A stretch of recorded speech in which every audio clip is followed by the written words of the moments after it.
Hey everybody, I'm back here with another video. I wanted to show you guys what I'm doing today. I'm going to CatCon LA. It's like a cat conference like Comic-Con. So it's like Comic-Con but for cat people. And it opens, and actually I think it opens now, but you can already see the line is getting pretty long to go in. They're holding it at the Reef in LA. I've never been here. Most of the people look pretty normal. A couple people in cat ears. Should be kind of fun. But anyways, I'll show you guys the insides. I'll see you in a second. So we got inside the venue, and here are some of the vendors. I think there's, I don't know, like 70 more maybe vendors here. There's like speakers and everything, which you can see like some of the merchandise they have here. I'm really interested in these. They're like Tetris cardboard pieces, but for cats. And some more over here. There's more vendors down this way as well. It's a pretty big venue. But right now we're in line because I want to see the first speaker of the day at 10:15. Is the gentleman that created Simon's Cat. I think like everybody knows and loves all of those YouTube videos. It's so cute. But anyways, more vendors, and yeah. So here's the line for the Simon's Cat. So I'm going to see if we can get in there because I'd really like to hear him speak. So we got inside the venue so we can see the first speaker of the day. It's Simon Tofield, the creator of Simon's Cat. You can see it's not a super huge room, but it's kind of cute. It's like professionally done, and it's filling up slowly. We've got some good seats here on the end, but anyways, I'm interested to see what he's going to have to say. I think he's talking about, like, I can't remember what the topic is, maybe cats and the internet or things like that, but I love his little YouTube video, so I'm interested to see this. Should be good.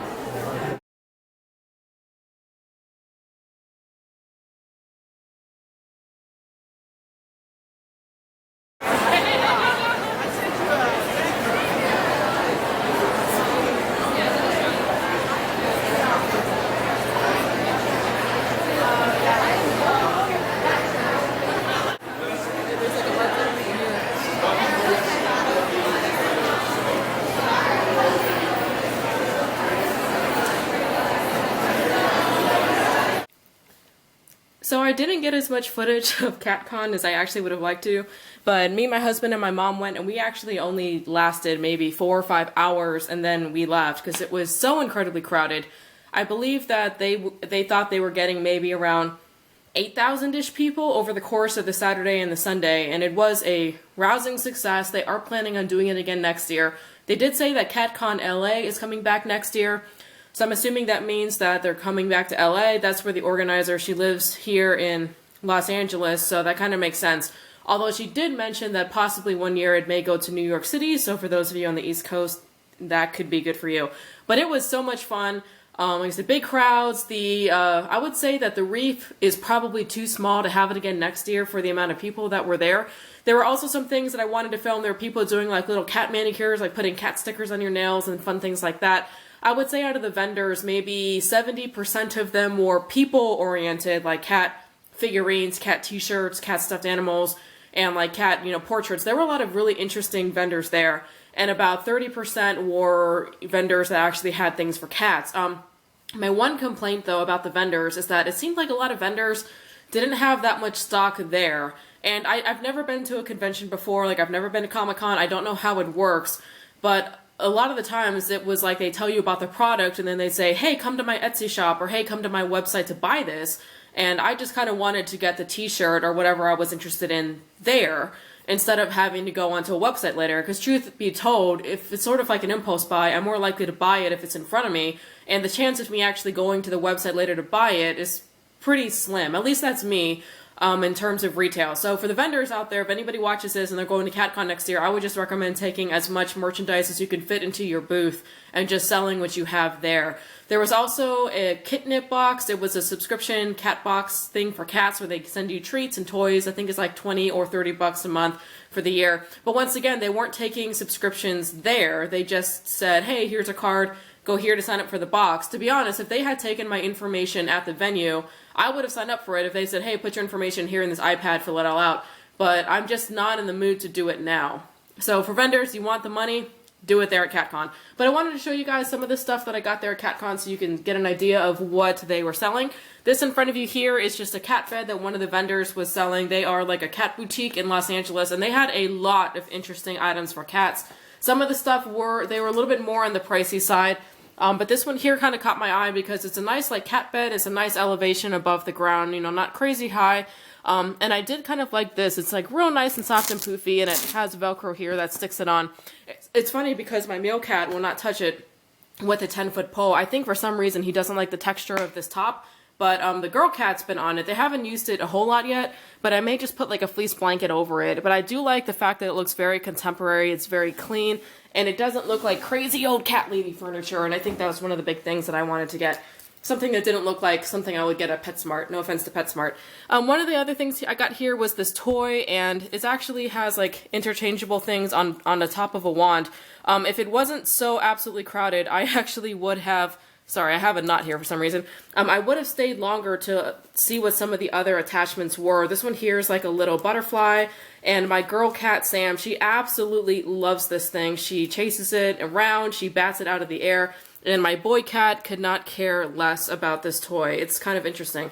Sorry, I'm like trying to untie this knot here, but I'm just going to let it be. But you can see like the attachments attach there at the top, so you can kind of switch it out. And here's a close-up of what this one looks like. It's a little dragonfly. Like I said, she loves it because you can kind of make it like look like, you know, a bug on the ground, or you can kind of like, you know, glide it through the air, and she'll kind of go after it. This is called a Neko. I think it's N-E-K-O, Neko Fly. I think, yeah, N-E-K-O Flies, F-L-I-E-S. Interchangeable cat toy, and so I'm gonna probably get a couple more of these and maybe one that my boy cat would really like, but they had a lot of those there too. It was just so darn crowded I couldn't get in there. Now this next item here, I'm gonna say that I did not purchase at CatCon. However, they did have them at CatCon, and if it wasn't for this product, I probably would not have gone to CatCon, because I was on their website buying this like maybe a month ago, and then I saw an ad saying, hey, we're gonna be at CatCon. That's how I found out. But I do want to show this. Like I said, they did have them there, and this is a Sleepypod, and it is a cat carrier, and it looks a little different than your average, you know, normal cat carrier, but it is absolutely amazing, and it is one of the most well-designed cat carriers I think I've ever seen in my 30-some years of life. But it opens up here at the top, and you know, you can, you know, well, this, you know, that can come off like that, and you can get your cat in, you know, like that from the top. Now, the one thing I loved about this is I can't tell you how many times we've taken our cats to the vet in a plastic cat carrier, and we've actually had to like disassemble the cat carrier, like, and completely pop the top off in order to get our cat out, because they're so afraid you can't drag them through that front gate. Well, the nice thing about this is that it is like this top part here will actually completely zipper off, and I'm looking for the zipper here, which is like right here. So you can actually completely zipper this top off, and it actually just turns into a bed. Like that. And the thing too is that you want your cat to like sleep in this bed at home, so when they go to the, you know, vet, they're in their carriers, which smells like them, and they know and they love it. So you pretty much can get them in, and you can zip on the top, and if they're at the vet, you can take the top off to get them out of the carrier. This has like a nice, real soft plush interior. My cats have been sleeping in this. They really, really like it. It's a really nice product, and this mesh here, for anybody that's worried about it, is like a real thick rubber mesh. I don't see a cat ever chewing through it. There's also not attachments, but this thing is also designed to go into to get belted into your car. So like, you can go to their website to take a look, but you can actually seatbelt this into your car, so the cat carrier is secure the entire time. And I believe this is good for cats up to maybe like 12 to 14 pounds. They have a couple other ones. They have ones that are made for air travel. They have ones that are smaller for smaller cats or smaller dogs. But I think this product is absolutely amazing. I did buy two of them, one in red, one in blue, for my two cats, Sam and Escher. And also has like a really nice, you know, like shoulder strap here. It's not cheap. I knew they weren't cheap, but when I went to the website, I was surprised at the cost. I mean, I'm not going to say it here, but you can easily go to the website and see for yourself what they cost. So this is an investment, and my cats are older, so they're not going to get that much use out of it. However, the liner in here, you can zipper this out too. So this will zipper out. And, you know, I hate to say this, but when my cats pass away, if I get new cats, I'll probably just buy a new liner, try to get, you know, like so it doesn't smell as much like the other cat, and use it again for another set of cats after my two pass away. I don't want to think about that, but let's, you know, gotta be realistic here. But this is a really, really gorgeous cat carrier. It also is it's not super heavy, but it's substantial. When I showed my husband this carrier on the website, he was not overly impressed with it, especially for the price. But we went and when we saw it in person, we went to like a local pet store, but they didn't have the color I wanted. And when he picked it up, he was like, this is hefty. He's like, this is solidly built. This is a quality product. There's more features of this I'm probably not going to go into here. This is not a Sleepypod, you know, like whatever. But it is an amazing product. Like I said, I did not buy it at CatCon, but they were there. They had 2 booths at CatCon selling their Sleepypods, and it was because of them that I ended up going to CatCon, so I wanted to show that.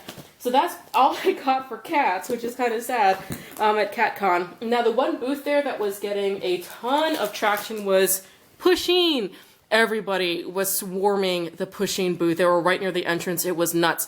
So I got this, like, you know, medium-sized 12-inch Pusheen doll. Look how fat he is. This is what my cat looks like bounding down the stairs, like, bah, bah, bah, bah, bah. Fat. So fat. So I got that Pusheen. Pusheen is hanging out in the bed with me and my husband. I'm like 30-something years old with a Pusheen stuffed animal in the bed.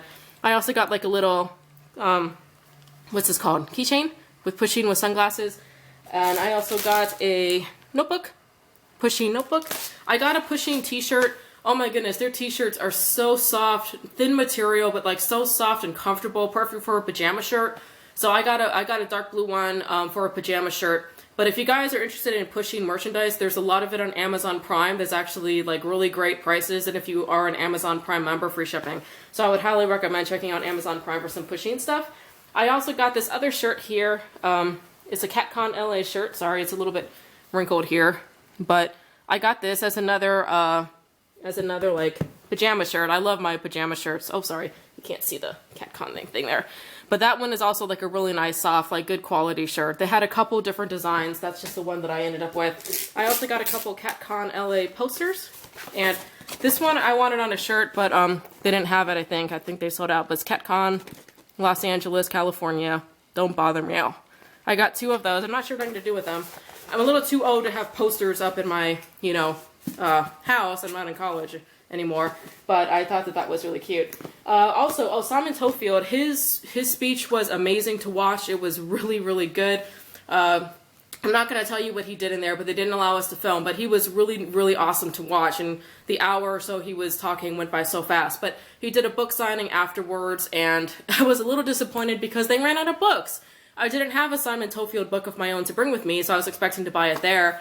And there was such a long line, they ran out. So we left, we didn't leave, but we were walking around CatCon, and then like a half an hour before he was supposed to depart from his book signing, they found new books, or at least we went back and they had more books. So we got a lot of books, and they had like 2 that I saw when I went there. So I got Simon's Cat versus the World.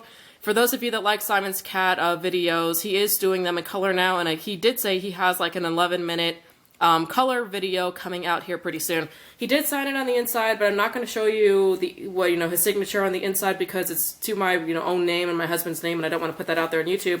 But we got one signed for me and my husband. My mom got one for her, and then her and her cat, and then we also got one for my mother-in-law and sister-in-law, 2 signed to them from Simon Tofield. He was really awesome. He was a great speaker. I highly enjoyed it. The next 2 things I got were actually from the Japanese American Museum that was out there. I am Japanese American. I don't know if I've been to the museum recently, but they had a Hello Kitty exhibit that was running for, I don't know, 4 or 5 months. It's not there anymore, but they had some of the merchandise that they had, I guess, when the Hello Kitty exhibit was running. So one of them is like this bag. I don't know if it's vinyl or pleather or what it is, but it's a really nice, high-quality bag, very thick, and it has that really cute design on it. And I actually don't know if this is a design that maybe Hello Kitty puts out in Japan, or if this is a design that was specially made for the Japanese American Museum Hello Kitty exhibit. The tags all said, like Japanese American Museum, but I always love a good like tote bag, and this is like a really good one, and I love kind of like the pattern there on the bag, and I think that the Hello Kitty dressed up as like a Japanese lady is kind of cute, real cute, and the back here is just like the same pattern there. It's a really nice bag. I really love it. And the last thing I got is also this Hello Kitty stuffed animal doll, the same thing. It's the same, like dressed up like in a kimono, and she's got like the big red obi, and she's even got like the obi kind of at the back. I think that's what that is, an obi, right? So I feel like I should know. But you can see there, it does say Japanese American Museum, Japanese American National Museum plush made for them. So got that cute little Hello Kitty doll. But alright, you guys, that's it. So that's what I got at CatCon, and a little bit about my CatCon experience. I definitely am going to go back next year. For those of you around the Southern California area that are into cats and cat culture, I would recommend it. It was kind of what I expected. It wasn't a lot of like old crazy cat ladies that have 50 cats like walking around. It was mostly like, I guess what you would consider like young hipsters, or I heard the word hipster is out, like yuckies, Y-U-C-C-I-E. like more the hipster, yucky crowd, more young. There were a couple people that were, what's the word, cosplaying? I may be mispronouncing that, like dressed up as cats or kind of with more, I don't know, like a little bit more, decoration and costuming and things like that. There are also Lil Bub was there, for those of you that know Lil Bub. It's that little girl tabby cat with the tongue that sticks out. I know she's got some health problems. She was there. They also had, I think, Marmalade and Cole. He was there because my mom ran into him and she took a picture with him. She watches his YouTube channel. And there were a couple other like kind of cat celebrity YouTubers that were there too. But it was a blast. So I hope this video, for those of you that would be interested in going next year, helped a little bit so you can know what to expect. But anyways, I hope you guys enjoyed this and I'll catch you in the next video. Bye.